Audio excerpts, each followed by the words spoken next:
अस्सलामुअलैकुम dear friends, आप मेरे चैनल पर पहली बार आए हैं तो प्लीज़ मेरे चैनल को ज़्यादा से ज़्यादा सब्सक्राइब कीजिए, लाइक शेयर और कमेंट कीजिए। प्लीज़ मुझे सपोर्ट कीजिए, मेरी कहानी शुरू से आखिर तक सुनिए प्लीज़।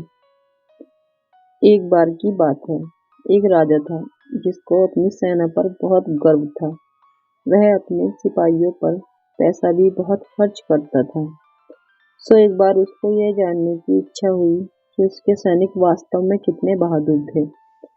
उसने अपने आदमियों को हुक्म दिया कि वह शहर के बाहर एक मैदान में एक लड़ाई का इंतजाम करें। तुरंत ही उसके हुक्म का पालन हुआ। लड़ाई वाले दिन राजा साहब अपने वजीर और दीवानों के साथ मैदान में आ पहुंचे। जब वे उनकी लड़ाइयाँ देख रहे थे तो एक जंगली जानवर जिसकी 7 टांगें थी वहां आ गया और उनके पास आकर गुर्राने लगा। राजा तो उसको देखकर बहुत ही आश्चर्य में पड़ गया। उसने उसको मारना चाहा, पर वह वहां से भाग गया। राजा अपने घोड़े पर सवार होकर अपना बड़ा वाला चाकू लेकर उसके पीछे भागा। 2 मील भागने के बाद वह जानवर रुक गया। वहां पहुंचकर उसने अपने आप को एक जोर का झटका दिया और वह एक जिन में बदल गया। वह राजा की तरफ पलटा और उसको खा गया।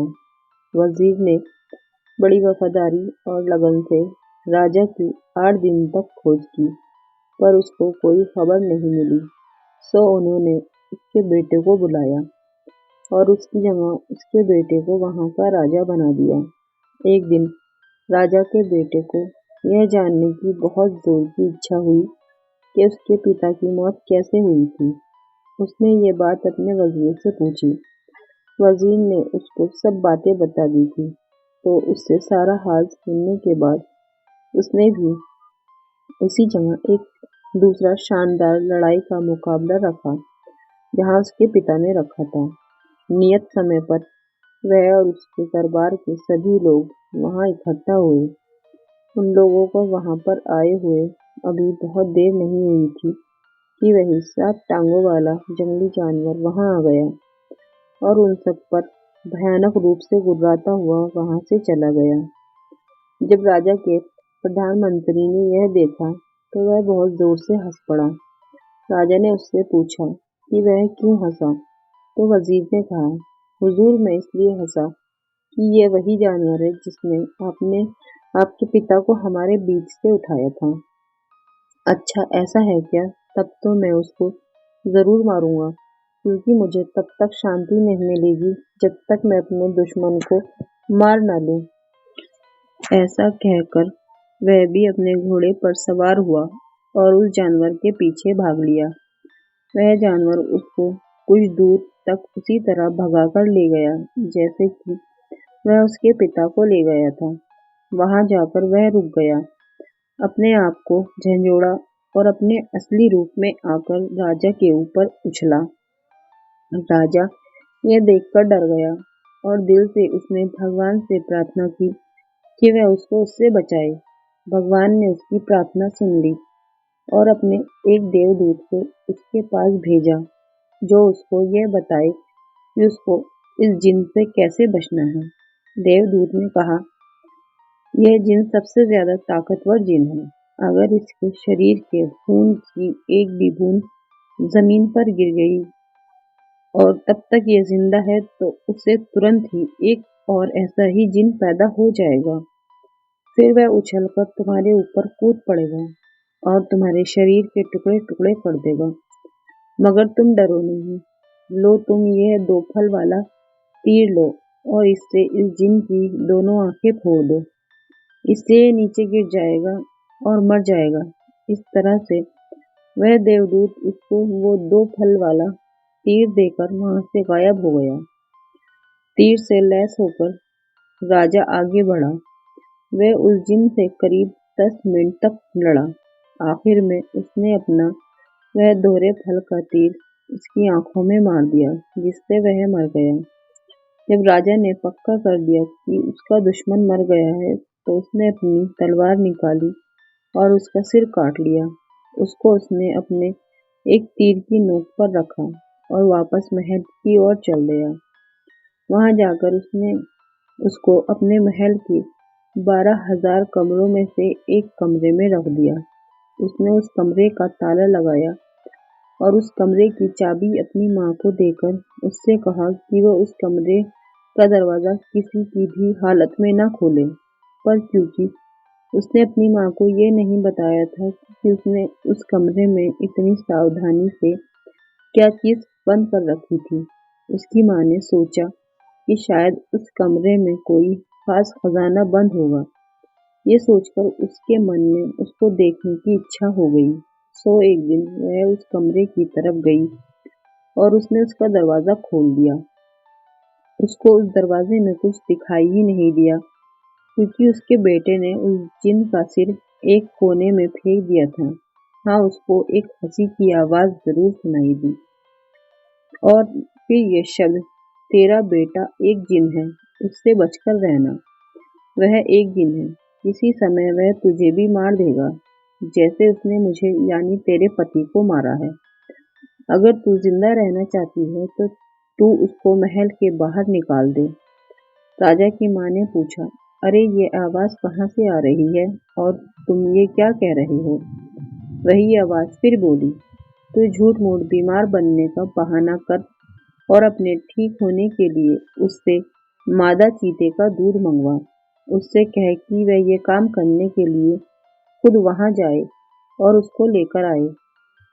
अगली सुबह भारी दुखी दिल से राजा एक जंगल की तरफ जाता देखा गया, जहाँ चीते और दूसरे जंगली जानवर घूमते हुए देखे जाते थे। जल्दी ही उसको एक मादा चीता दिखाई दे गई, जो अपने बच्चों के साथ धूप में बैठी हुई थी। उसको वहां देखकर वह एक पेड़ पर चढ़ गया और वहीं से उसके एक थन में तीर मारा। इत्तेफाक से उसके उस थन में कई दिनों से बहुत दर्द हो रहा था, क्योंकि उसके पास ही उसके एक फोड़ा हो रहा था। राजा का तीर उस फोड़े में जा लगा, जिससे वह फोड़ा फूट गया और मादा चीते को बहुत आराम मिला। मादा चीता इस आराम के लिए उसकी बहुत कृतज्ञ हुई। उसने ऊपर की तरफ देखा और उससे नीचे उतरने की प्रार्थना की। उसने उससे पूछा कि इसके बदले में उसको क्या चाहिए। राजा ने उससे कहा कि उसको कुछ नहीं चाहिए, सिवाय उसके थोड़े से दूध के, जो उसे उसकी बीमार माँ के लिए चाहिए। मादा चीता ने तुरंत ही उसकी बोतल अपने दूध से भरकर उसको दे दी, जो वह अपने साथ लेकर आया था। फिर उसने उसको अपने कुछ बाल दिए और उससे कहा, जब भी कभी तुम किसी मुश्किल में हो तो इन बालों को सूरज को दिखा देना, मैं तुम्हारी सहायता के लिए तुरंत ही आ जाऊंगी। राजा ने उसका वह दूध और उसके बाल लिए और घर आ गया। जब रानी माँ ने उसको मादा चीता का दूध लाते देखा तो उसे लगा कि शायद वह वाकई कोई जिन था। उसने अपने दिल में उसको मारने का पक्का इरादा कर लिया। वह फिर उस कमरे में गई जिसमें वह सिर रखा था और उससे अपना पूरा हाल बताया। तो उस बोलने वाले ने उससे कहा, इस बात से यह पता चलता है कि वह वाकई में जिन है। एक जिन के अलावा कोई किसी मादा चीते का दूध नहीं ला सकता। तू जल्दी से जल्दी उसे मारने का इंतजाम कर। रानी माँ बोली, पर मैं उससे कैसे छुटकारा पाऊं? आवाज फिर बोली, इस बार जब वह तुझसे मिलने आए और तेरा हाल पूछे तो तू इससे कहना कि तू अभी भी बहुत कमजोर और बीमार महसूस कर रही है। मादा चीता के दूध ने तेरे ऊपर कुछ ज्यादा असर नहीं किया, पर सुना है एक राजकुमारी है जो फला फला ऊंची पहाड़ी पर एक किले में अकेली रहती है। अगर वह तेरे पास आ जाए और तुझे छू ले तो उसे के छूते ही तू ठीक हो जाएगी। यह सुनकर तेरा बेटा उस भयानक किले में जाएगा तो निश्चित रूप से रास्ते में ही मारा जाएगा। अगले दिन शाम को जब राजा अपनी माँ को देखने गया और उससे पूछा, माँ अब तुम कैसी हो? क्या अब तुम पहले से कुछ अच्छी हो? रानी माँ रोते हुए बोली, कहाँ बेटा, इस मादा चीता के दूध ने तो मुझे बिल्कुल भी फायदा नहीं किया। पर कल मैंने एक सपना देखा है कि एक राजकुमारी है जो एक ऊंची पहाड़ी पर एक किले में अकेली रहती है। अगर वह मेरे पास आ जाए और मुझे छू ले तो उसके छूने से ही मैं बिल्कुल ठीक हो जाऊंगी। जब तक वह यहाँ नहीं आती, मुझे नहीं छू लेती तो मैं ठीक नहीं हो सकती। राजा बोला, माँ थोड़ा धीरज रखो। मैं उस राजकुमारी को तुम्हारे पास जरूर लेकर आऊंगा। अगर नहीं ला सका तो राज्य छोड़ दूंगा। तो अगली सुबह राजा ने अपना सबसे तेज भागने वाला घोड़ा उठाया और उस पर बैठकर अपनी उस खतरनाक यात्रा पर चल दिया। वह मादा चीता के किए हुए जादू को बालों को साथ ले जाना नहीं भूला था। जैसे ही सूरज निकला, उसने वे बाल सूरज को दिखाए। तुरंत ही मादा चीता और उसको के दोनों बच्चे वहां आ गए। मादा चीता ने पूछा, क्या बात है? राजा बोला, एक जगह पर एक राजकुमारी अकेली रहती है। अगर तुम्हें उसको लाना है या तुम नहीं कर सकते, कई लोगों ने उसको वहां से लाने की कोशिश की है क्योंकि राजकुमारी बहुत सुंदर है, पर कोई भी अब तक उसके पास भी नहीं पहुंच सका है। राजा बोला, मैं कोशिश करूंगा, चाहे इस कोशिश में मेरी जान ही क्यों ना चली जाए। ये कहते हुए राजा वहां से चल दिया। मादा चीता अपना भला करने वाले को इस तरह अपने को छोड़कर जाते हुए देख न सकती थी, तो वह अपने दोनों बच्चों के साथ उसके पीछे पीछे दौड़ी और उससे अपने ऊपर चढ़ जाने को कहा। राजा उसके ऊपर बैठ गया और वह सब कुछ ही देर में उस किले के पास पहुंच गए। वहां पहुंचकर मादा चीता राजा से बोली, देखो यहाँ इस किले के 3 दरवाजे हैं। राजकुमारी के पास पहुंचने से पहले उन तीनों दरवाजों से होकर गुजरना जरूरी है। पहले दरवाजे के पास एक बहुत बड़ा लोहे का टुकड़ा रखा है, जिसको एक लकड़ी की कुल्हाड़ी से तोड़ना जरूरी है, नहीं तो दरवाजा नहीं खुलेगा। दूसरे दरवाजे के पास एक नकली गाय खड़ी है, जिसके चारों तरफ असली जिन खड़े हैं। अगर कोई भी आदमी उस गाय को दूह सकता है तो वह उस दरवाजे में से होकर जा सकता है, और अगर नहीं दूह पाता तो वह जिन लोग उसको मार देते हैं। तीसरे दरवाजे के पास राजकुमारी खुद बैठती है। अगर वह तुमसे खुश है तो वह तुम्हारा स्वागत करेगी, अगर खुश नहीं है तो तुमको मार डालेगी। ये सब सुनकर तो राजा बहुत ही डर गया। उसने मादा चीता से उसकी सहायता की प्रार्थना की। मादा चीता बोली, ठीक है, मैं तुम्हारी सहायता करूंगी।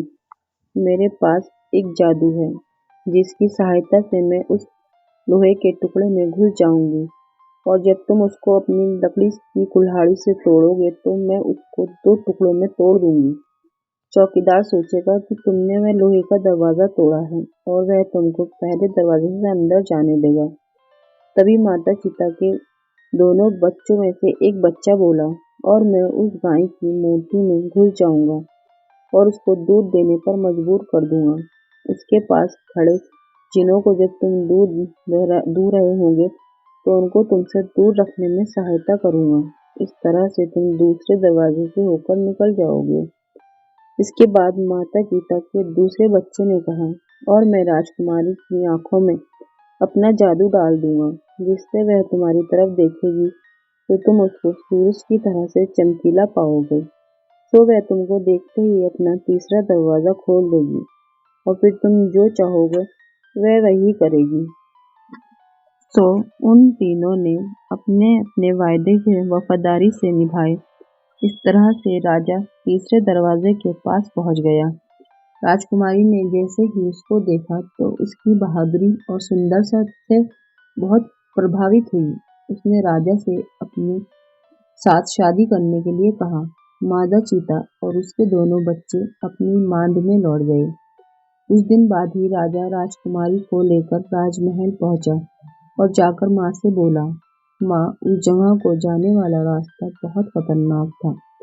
मैं तो रास्ते में ही मर जाता अगर मादा चीता और उसके 2 बच्चों ने मेरी सहायता न की होती। भगवान को धन्यवाद दो कि मैं सही सलामत वापस लौट आया।